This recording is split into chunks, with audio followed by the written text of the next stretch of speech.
Page 188. Bridges by Kumudini Lakhia. Look for these words and expressions in the text and guess their meaning from the context. Infraction, dubious assertion, demeanor, synergy. If my younger self could see me now, she would be incredulous that I would work in the field of dance or decipher and translate dance for my own comprehension. Call it choreography if you wish, would have been unbelievable. In this respect, I am particularly envious of dancers who claim that they were born to dance, implying that it was clearly laid out for them from the beginning. I must say, I find this assertion dubious. It is really that easy. To dance means to struggle.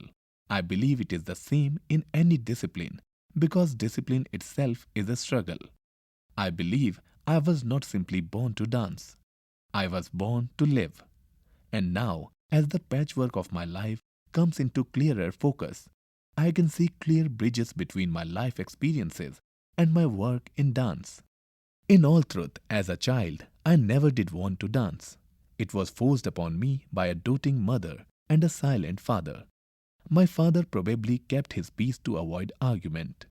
From the beginning, my lessons took place under trying conditions, though I believe that the conditions were more trying for my mother than for me. She travelled in local, overcrowded trains to dance class with an unwilling child.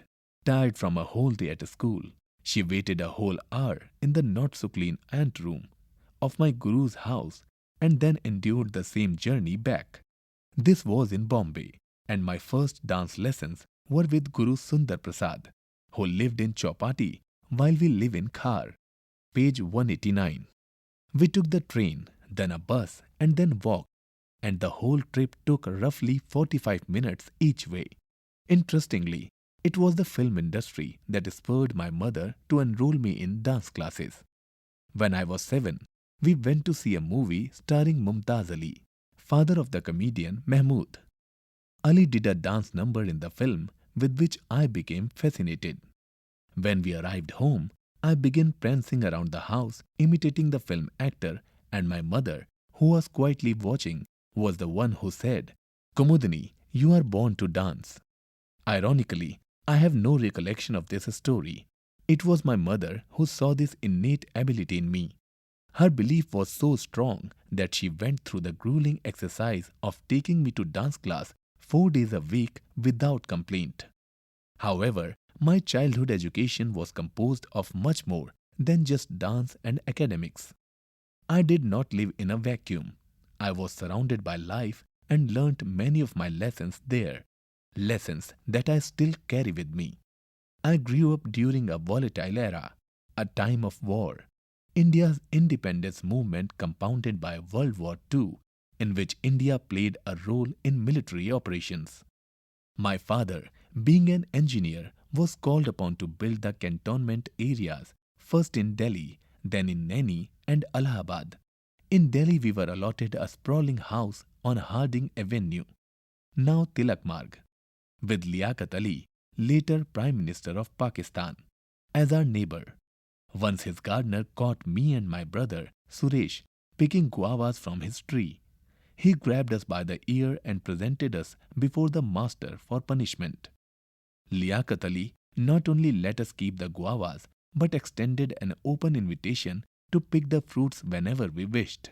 However, this generous offer was accompanied by the Mali's face, which was so horrifying and revengeful that we never went near that garden again. It was one of my first lessons in the games that politicians play. Father would now have to move to wherever army construction was required. Therefore, when I was 9 years old, the decision was made to send me to boarding school.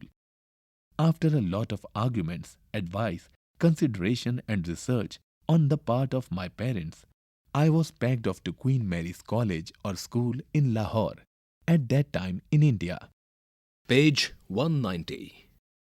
I had not known a day away from home, but the idea of living with a lot of girls of my age and studying in a fancy school was both exciting and worrisome, as curiosity was mixed with sadness. No more shuffling to and from class, no more overbearing Guruji. No such luck. Mother sent a dance teacher, Radhilal Mishra, Sundar Prasad's nephew, along with me. She hired a small apartment for him in Lahore and arranged a schedule for my lessons.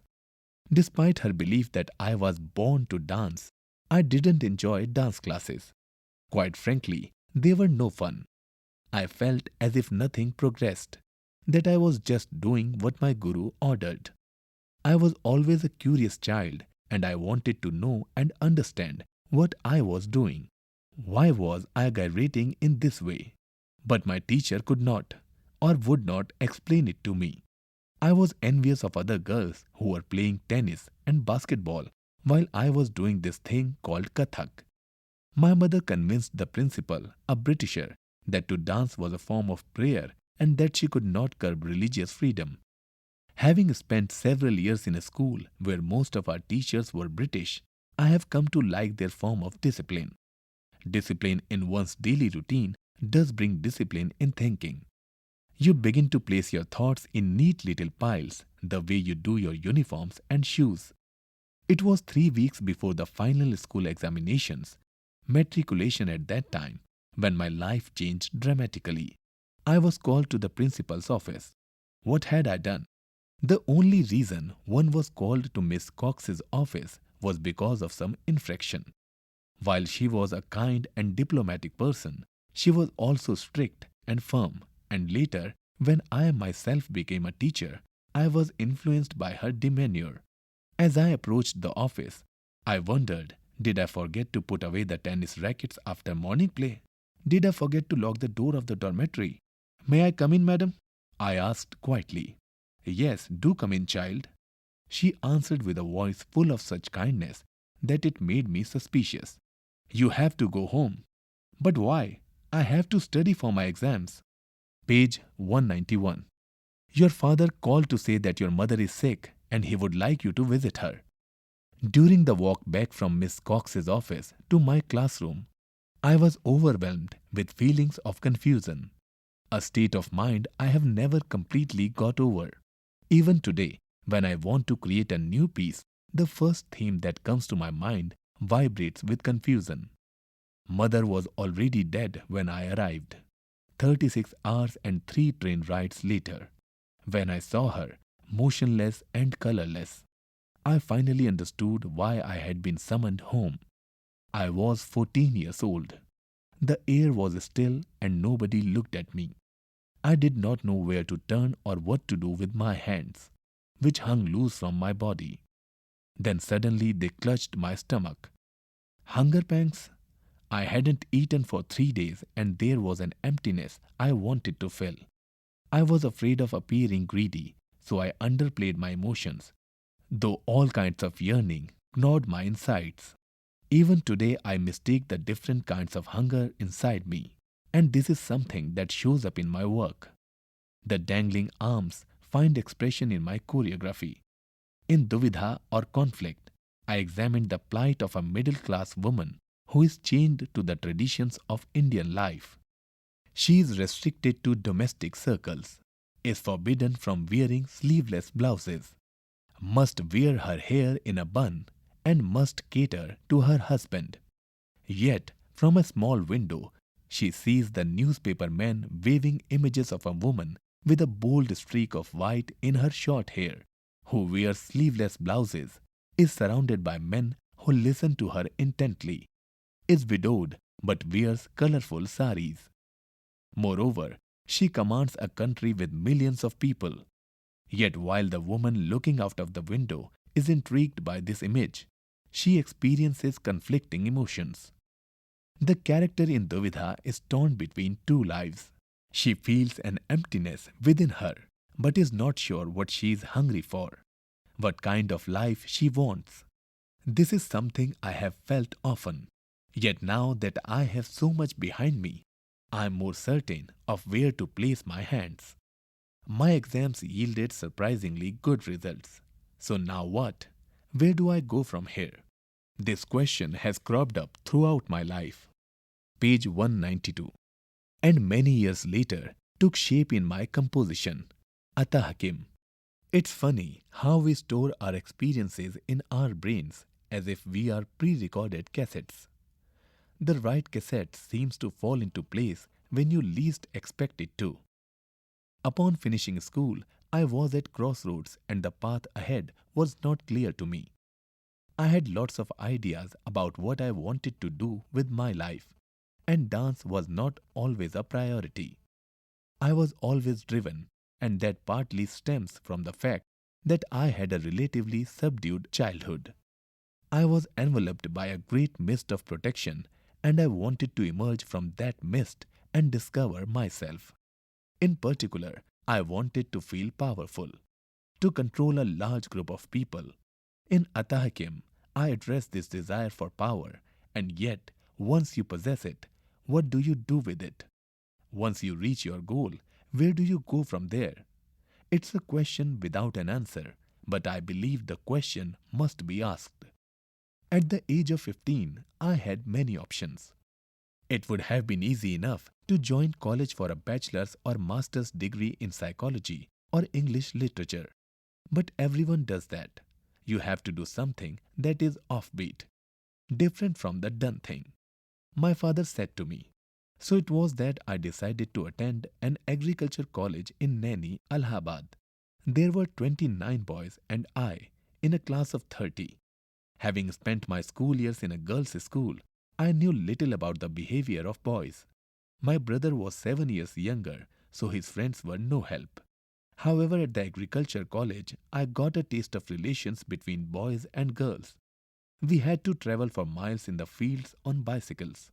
The boys deflated the tires of my bicycle so that they could walk back with me, resulting in miles and miles of worthless conversation about the latest film songs and actors, none of which interested me.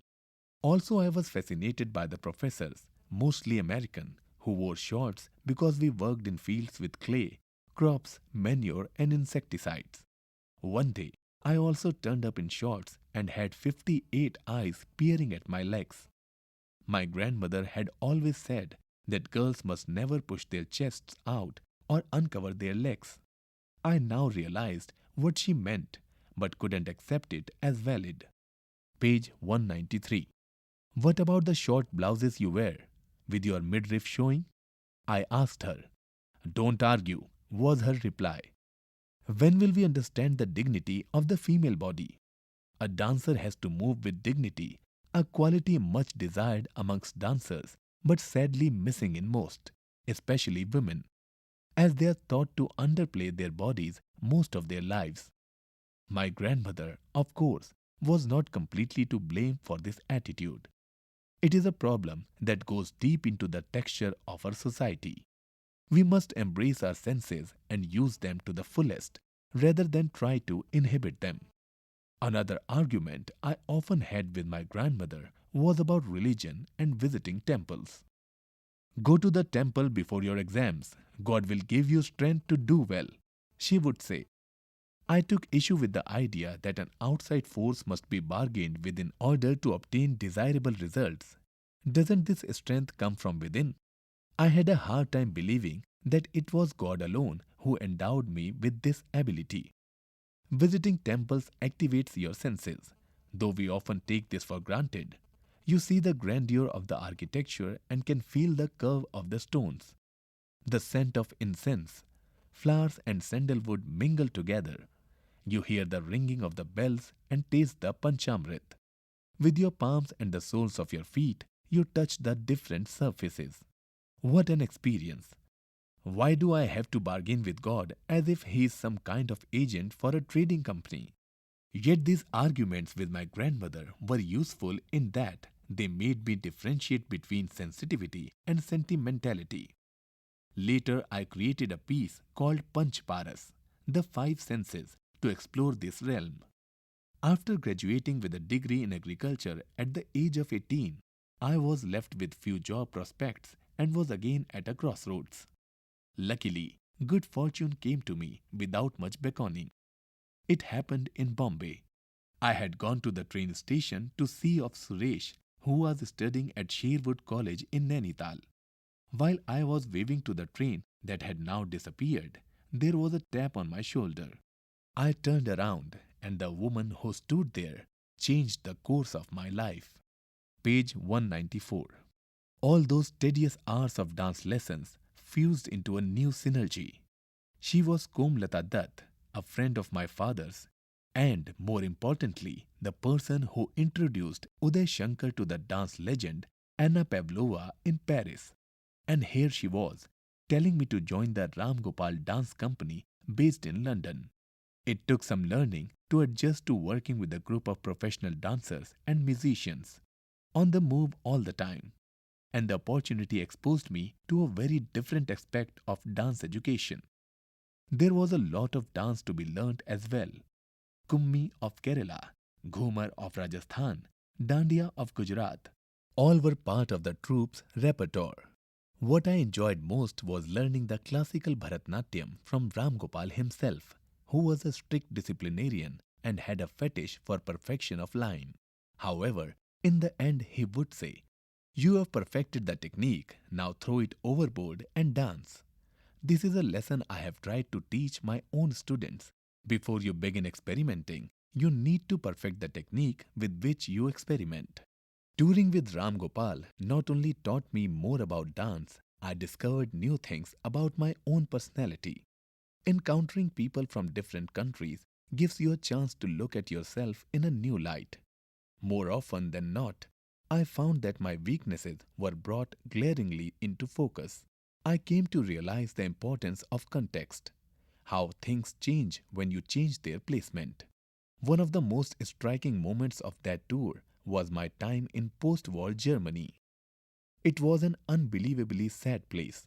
Hungry children begging for food is a common sight in India. Yet, in Germany, the same sight created a different sensation. It amazed me how the same situation in a different environment evokes quite different reactions. And the same is true in dance. One changes the placement of a choreographic piece on stage, and it looks quite different.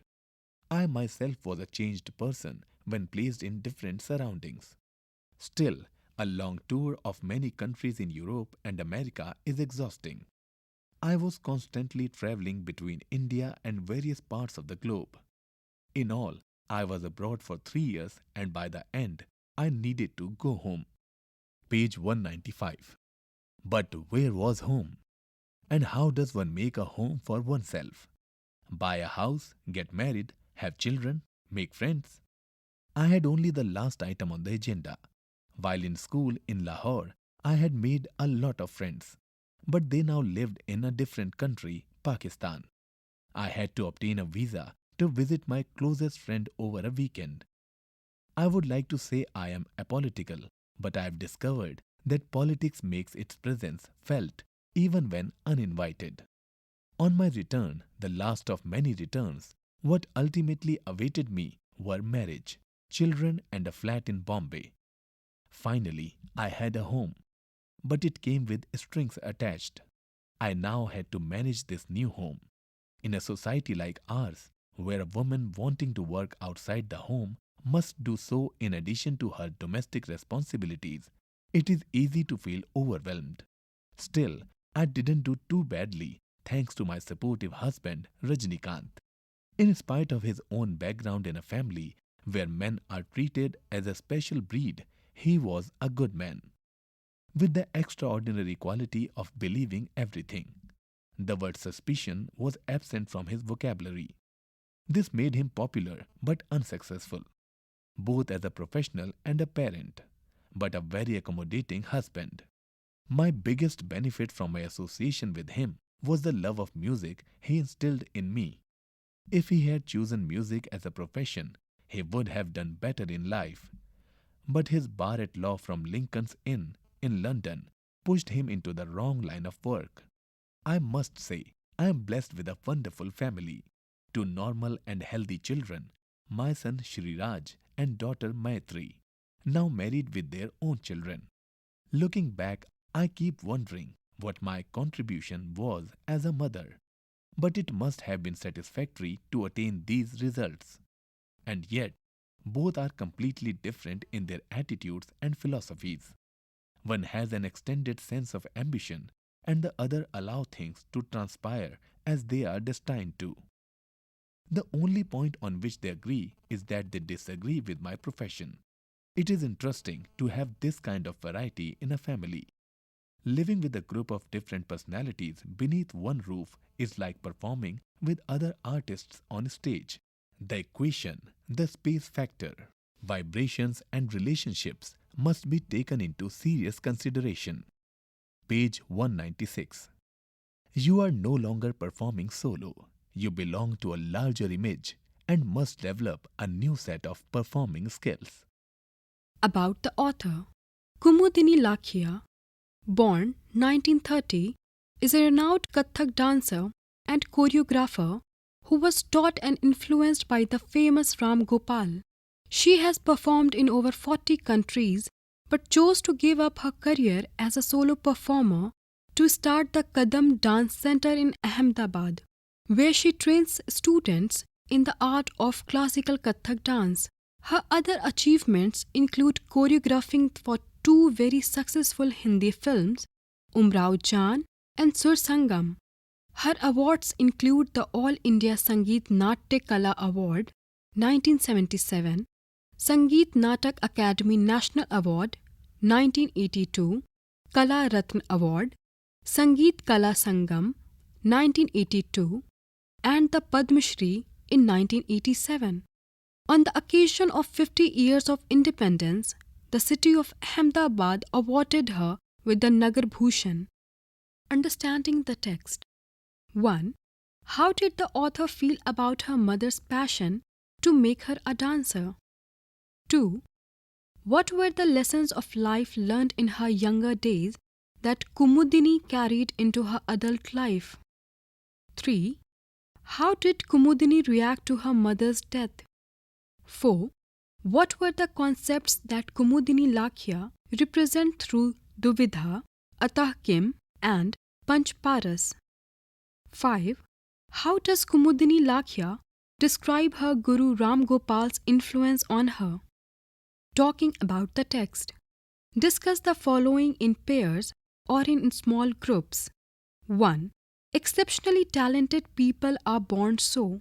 Talent cannot be cultivated. Page 197. 2. Discipline and a questioning spirit can coexist in an individual. 3. Before you begin experimenting, you need to perfect the technique with which you experiment. 4. Kumudini Lakhia's life is an inspiring illustration of the emancipation of women. Appreciation. 1. The significance of reading an autobiography lies in drawing lessons from another life. What is the significance of Kumudini's account for us as readers? 2. Pick out instances from the passage that reflect the sensitivity of the author. 3. I can see clear bridges between my life experiences and my work in dance. How does Kumudini Lakhia weave episodes from the two realms in her account? Language work. 1. Distinguish between the following pairs of words: incredulous, incredible, suspicious, susceptible, sensitivity, sentimentality, successive, successful. 2. Interpret these phrases in the context of the essay. Mist of protection. At a crossroads. It came with strings attached. 3. Kummi, Ghumar, and Dandiya are some dance forms mentioned in the text. Make an inventory of folk dance forms in the different regions of the country. Suggested reading. 1. Women Who Dared. Edition Ritu Menon, National Book Trust, 2000.